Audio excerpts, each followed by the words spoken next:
तो परमात्मा रात को सौपन में आए। एक लग्जरी बस थी। मैं और मेरे परम पूज्य सतगुरु रामपाल जी महाराज जी लंबी लॉन्ग ड्राइव पे निकल गए बस में, और इस दास को परमात्मा ने बस का ड्राइवर बनाया। दास बस चला रहा है, एक भगत भाई और बैठा था परमात्मा के साथ में, और परमात्मा पीछे बैठे हुए थे। हंसते हंसते बातचीत करते करते लॉन्ग ड्राइव पे जा रहे थे। आगे गए तो रोड बंद। अब देखो, परमात्मा अपने भगत के विश्वास की भी परीक्षा लेते हैं।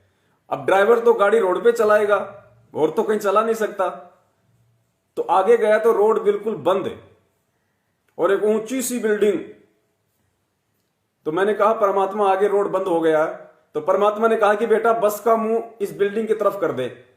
तो दास ने सवाल नहीं किया परमात्मा से, दास ने कुछ नहीं देखा ना कुछ सोचा। जैसे ही परमात्मा का आदेश हुआ, दास ने बस का स्टीयरिंग बिल्डिंग की तरफ कर दिया और परमात्मा ने बस को उठा के बिल्डिंग पे पहुंचा दिया।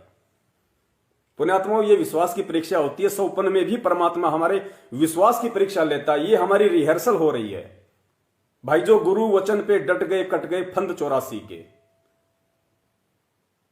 तो वो फॉर्मूला, लेकिन उस फॉर्मूले का जिक्र हम इस वीडियो के सबसे लास्ट में करेंगे, क्योंकि वो फॉर्मूला आपको तभी समझ में आएगा, उस फॉर्मूले पे आपको तभी 100% विश्वास होगा जब तक आप इस वीडियो को पहले नहीं देख लेंगे। जब तक आप गुरु और इष्ट यानी गुरु और परमात्मा के बीच की जो खाई है, जो दूरी है, जब तक आप उसको समाप्त नहीं कर लेंगे अपने अंतःकरण से, अपनी आत्मा से, जुबान से नहीं कि हां जी परमात्मा और गुरु एक ही होता है, इष्ट और गुरु एक ही होता है, खाली सोचने से नहीं। जब तक आपका हृदय, आपकी आत्मा, आपका अंतःकरण आपको इस बात की स्वीकृति नहीं देगा कि हां, कबीर के सतभक्ति मार्ग में गुरु और परमात्मा बिल्कुल भी अलग अलग नहीं है, मेरा गुरु ही साक्षात कबीर है, परमात्मा है, जब तक इतना विश्वास नहीं होगा वो फॉर्मूला आपका काम नहीं करेगा। और वो फॉर्मूला आपका काम करे, आप रोज परमात्मा के दर्शन करें, उसके लिए ये वीडियो देखना पहले अति अनिवार्य है। और इस वीडियो में जो सबूत आपको दिए जाएंगे, इकट्ठे सबूत, उसके बाद आपकी आत्मा को भी, आपके मन को भी मजबूरन ये मानना पड़ेगा, स्वीकार करना पड़ेगा कि हां, मेरा गुरु स्वयं कबीर है, मेरी आत्मा का पति मेरा गुरु है। तो पुण्यात्माओं, हम शुरू करते हैं आज का वीडियो, और शेयर जरूर कर दीजिएगा और एंड तक कोशिश कीजिए वीडियो देखने की। वैसे तो परमात्मा इसको यूट्यूब पे भी डलवा देंगे, वीडियो को लाइव तो चलता ही रहेगा।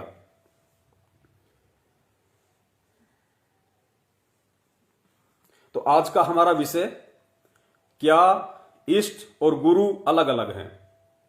पिछली बार लाइव डिस्कनेक्ट हो गया था, दास जिक्र नहीं कर पाया, हम दोबारा वहीं से स्टार्ट करेंगे। देखिए, एक भगत भाई जिसने दास को परम पूज्य सतगुरु रामपाल जी महाराज जी का एक छोटा सा वीडियो भेजा, और उसने कहा कि पवन भगत जी, आप परमात्मा का प्रगट दिवस मनाते हैं, गुरु जी का, और आप कहते हैं कि मेरा गुरु ही मेरा भगवान है, मेरा परमात्मा है, मेरा इष्ट है।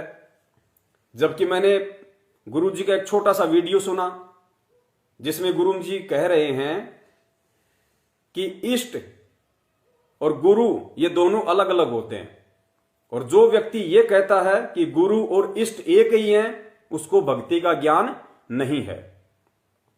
पहले छोटा सा वीडियो आप सुन लीजिए।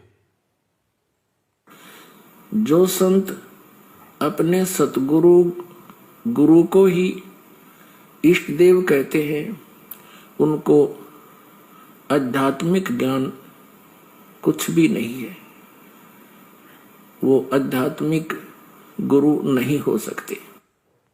ईश्वर ने पुण्यात्माओं, वीडियो आपने सुना जिसमें परम पूज्य सतगुरु रामपाल जी महाराज जी कह रहे हैं कि जो संत, जो भगत ये कहता है कि गुरु और इष्ट एक ही होते हैं, उनको आध्यात्मिक ज्ञान बिल्कुल भी नहीं है। सबसे पहले तो दास आप जी को ये बता देना चाहता है कि उस भाई ने तो खाली मेरे को ये 15 सेकंड का ही वीडियो भेजा है, लेकिन दास उस भाई के भेजने से पहले इस पूरे सत्संग को सुन चुका था। और यह सत्संग परमात्मा ने उस समय किया था जिस समय परमात्मा हंसा देश वाले सतपाल जी महाराज जी का पूरा विवरण भगत समाज के सामने रख रहे थे।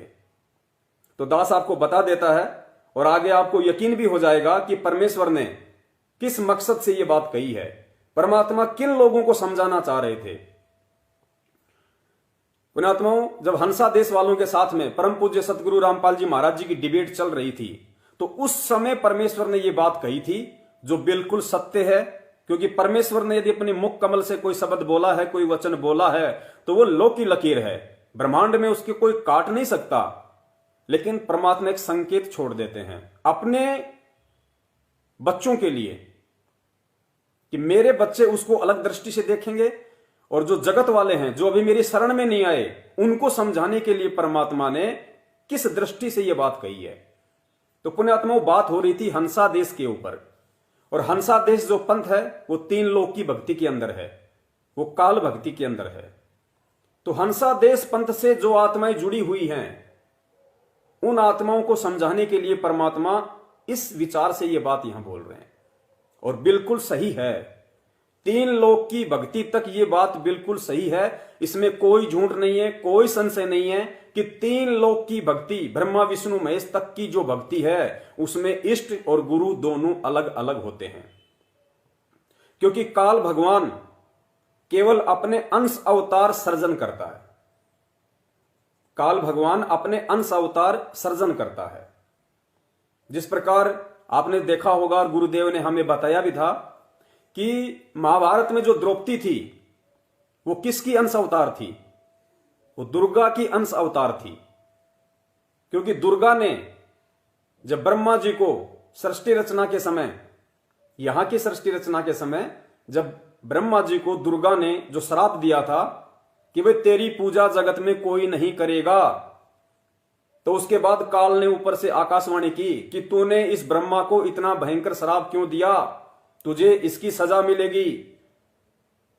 और फिर उसको श्राप दिया था कि तू द्वापर युग में द्रौपदी बनेगी, तेरे 5 पति होंगे। तो ये दुर्गा का अंश अवतार थी, दुर्गा स्वयं नहीं आई, दुर्गा का अंश अवतार थी। तो 3 लोक की जो भक्ति है उसमें इष्ट अलग होता है और गुरु अलग होता है। जैसे हमें परमात्मा ने बताया कि त्रेता युग में इस पृथ्वी लोक पे जो गुरु था, गुरु कहलाने का जो अधिकारी था, वो थे राजा जनक। और राजा जनक किसकी भक्ति किया करते थे? भगवान विष्णु की। तो राजा जनक त्रेता युग में गुरु पद पे थे, यानी राजा जनक से अगर कोई उपदेश लेके भक्ति करेगा तो वो सीधा विष्णु जी के लोक में जाएगा। द्वापर में अपन बात करें महाभारत के युद्ध के बाद की, तो राजा परीक्षित का गुरु कौन बना था? के सुखदेव ऋषि।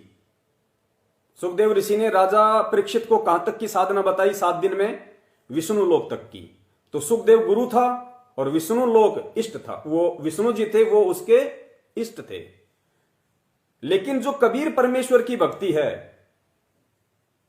पूर्ण परमात्मा, सारी सृष्टि के रचनहार, कुल मालिक कबीर साहेब जी की जो भक्ति है, पुण्यात्माओं, इस भक्ति में परमात्मा अपना अंश अवतार सर्जन नहीं करता है, क्योंकि परमात्मा सक्षम है, परमात्मा समर्थ है।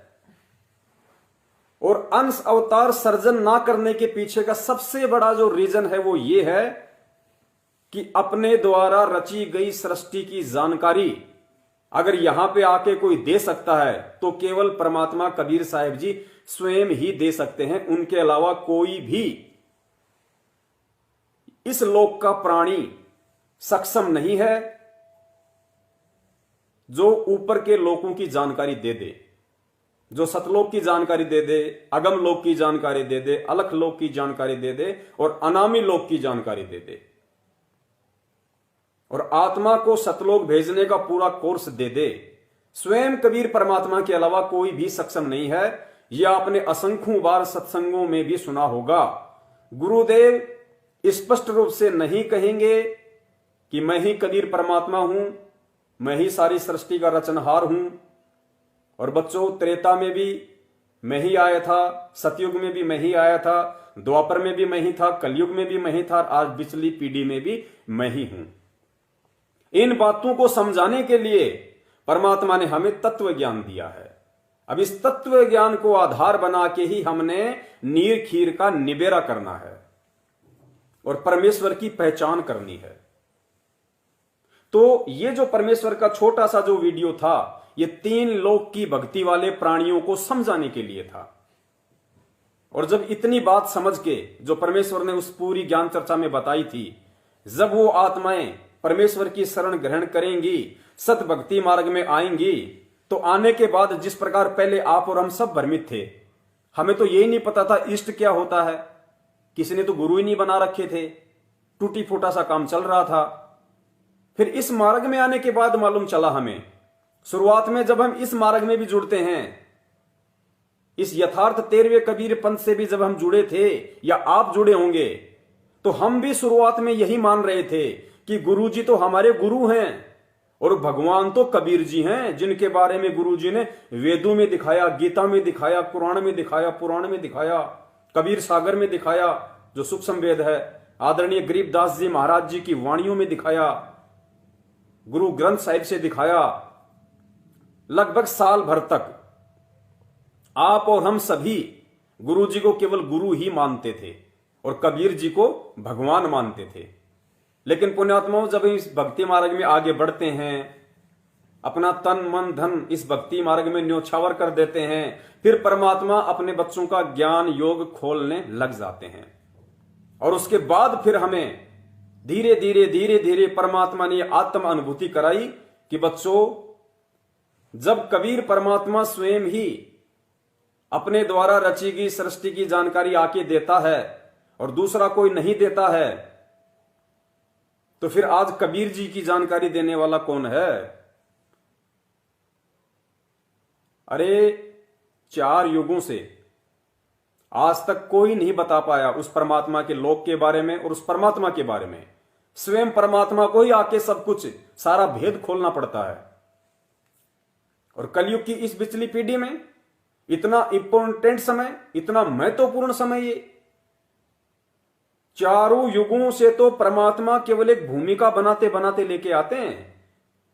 जैसे किसी को फुटबॉल का मैच चल रहा हो और किसी को गोल करना हो, तो फुटबॉल को घुमा फिरा के गोल करने के लिए 10 से 15 मिनट की दूरी पे तो उसको लेके आते हैं गोल करने के लिए। तो पुण्यात्माओं, यह समझ लो कि पिछले 3 युगों में 650 साल तक परमात्मा ने जितनी भी लीलाएं की हैं, जितने भी उदाहरण पेश किए हैं, जितनी बार भी परमात्मा इस पृथ्वी पे प्रकट हुए हैं, वो परमात्मा ने एक भूमिका बनाई है ताकि जब कलयुग की पिछली पीढ़ी में मेरी वो आत्माएं पहुंच जाएं जिनसे मैं थोड़ी थोड़ी भक्ति करवाता आ रहा हूं, जिनको प्रथम मंत्र देके, जिनको आशीर्वाद देके, सेवाओं का लाभ देके, जिनको मैं यहां तक ला रहा हूं मानव जन्म देते देते। और इस पिछली पीढ़ी में आके परमात्मा ने शिक्षा दे दी, हमारे को टेक्नोलॉजी दे दी, साइंस दे दी, हमारी बुद्धि को परमेश्वर ने बहुत ज्यादा प्रवीण कर दिया ताकि हम तुरंत परमेश्वर को पहचान लें। तो 3 युगों से 4 युगों से तो पहले परमात्मा ने पूरी भूमिका बनाई थी अपनी पहचान करवाने के लिए, ताकि पिछली पीढ़ी में इनको शिक्षा दे दूंगा और कुछ इनके अपने भक्ति संस्कार इतने मजबूत होंगे कि ये मुझे पहचानने में टाइम नहीं लगाएंगे। तो पुण्यात्माओं, आज जब परमेश्वर हमारे लिए इतना सब कुछ करते हुए आ रहे हैं, तो हमने भी अब इतनी नादानी नहीं दिखानी चाहिए और परमात्मा को पहचानने में देर नहीं करनी चाहिए।